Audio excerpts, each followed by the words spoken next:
আসসালামু আলাইকুম রহমতুল্লাহি ওয়াবারাকাতুহ। বাংলাদেশে বর্তমান অসুস্থতার প্রকোপ প্রচণ্ডভাবে বেড়ে গেছে। মানুষ ভীষণভাবে অসুস্থ।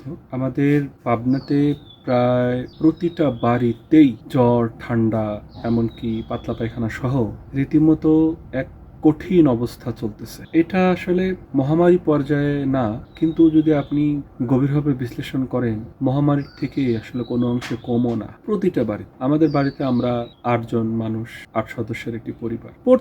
প্রত্যেকেই জ্বর, ঠান্ডা এই সমস্ত অসুখে অসুস্থ, যা খুবই কঠিন একটা পরিস্থিতি চলতেছে। সার্বিক বিশ্ব জলবায়ুর পরিবর্তন এবং আবহাওয়ার সাথে মানিয়ে নেওয়াটা শরীরের জন্য খুব কঠিন হয়ে যাচ্ছে এবং প্রতিনিয়ত আবহাওয়ার একদম আমূল পরিবর্তন, যেটা মানুষের শরীর মানিয়ে নিতে গিয়েই বিভিন্ন ধরনের প্রতিক্রিয়া সৃষ্টি হয় শরীরের মধ্যে। এরপরে কয়েকজন ডাক্তার বললেন যে আসলে নিরাপদ খাদ্যের অভাবে গোটা বাংলাদেশ ভুগছে। এই যে আমরা এখন ঘরে ঘরে অসুখ দেখছি এবং সেটা হয়তো এখন বছরে 2-3 বার হচ্ছে।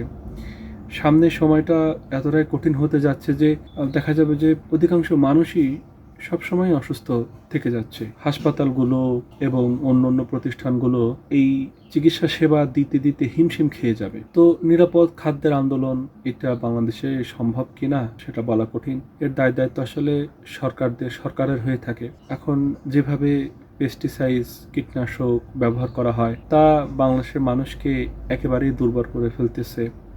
জটিল রোগ মানুষের শরীরে বাসা বেঁধে একদম স্থায়ীভাবে বসে যাচ্ছে। সার্বিকভাবে আমরা খুবই কঠিন একটা সময়ের মধ্যে অতিক্রম করছি।